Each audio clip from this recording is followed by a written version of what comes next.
Assalamualaikum warahmatullahi wabarakatuh. Sahabat seiman, ketika lalat masuk ke dalam makanan kita, pasti kita akan merasa jijik dan akan membuangnya.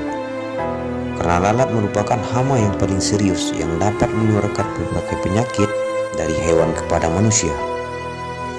Makhluk hidup yang satu ini sangat berbahaya dan merupakan salah satu faktor terpenting penyebab penyakit manusia di seluruh dunia. Bahkan hewan ini dapat menularkan berbagai penyakit yang berdampak serius. Tapi dalam pembahasan kita kali ini, ada sebuah cerita tentang orang yang masuk surga dan masuk neraka karena lalat ini. Bagaimana ceritanya? Simak penjelasan video ini dengan menonton hingga akhir hanya di Sahabat Muslim. Dan jangan lupa tekan tombol subscribe, like, dan lonceng notifikasinya agar sahabat semua tidak ketinggalan video-video kami selanjutnya.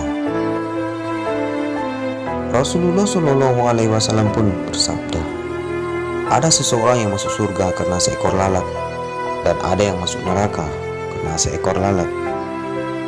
Para sahabat bertanya, bagaimana itu bisa terjadi ya Rasulullah? Rasul menjawab, dan ada dua orang berjalan melewati sebuah kaum yang memiliki berhala yang mana tidak ada seorang pun yang melewatinya kecuali dengan mempersembahkan sesuatu untuknya terlebih dahulu. Maka mereka berkata kepada salah satu di antara keduanya, persembahkanlah sesuatu untuknya. Ia menjawab, saya tidak mempunyai apapun yang akan saya persembahkan. Mereka berkata lagi, persembahkanlah untuknya walaupun seekor lalat. Maka dia pun mempersembahkan untuknya seekor lalat, dan mereka membiarkan dia meneruskan perjalanannya, dan dia pun masuk neraka.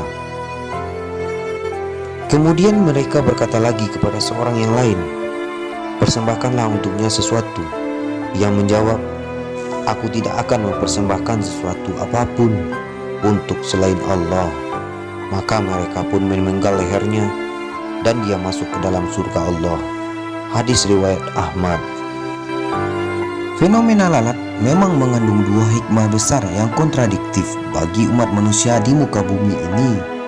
Melalui seekor lalat menjadi salah satu simbol ketauhidan seorang muslim dalam meraih keridhaan Allah Subhanahu wa taala atas amal ibadah dan perbuatannya hingga akhir hayatnya kelak.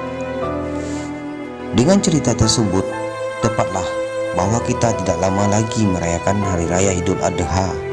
Maka Allah telah menyuruh kita untuk berkorban karena Allah telah berfirman, maka dirikanlah sholat karena Tuhanmu dan sembelihlah hewan kurban.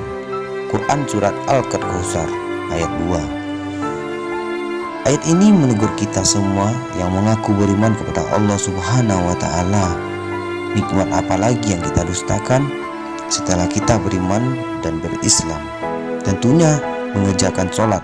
Amalan kedua setelah sholat, kita disuruh atau diperintahkan untuk berkorban.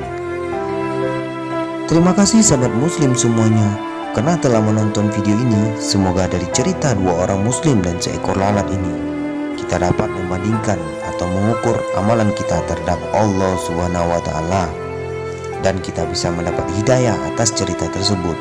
Amin ya robbal alamin.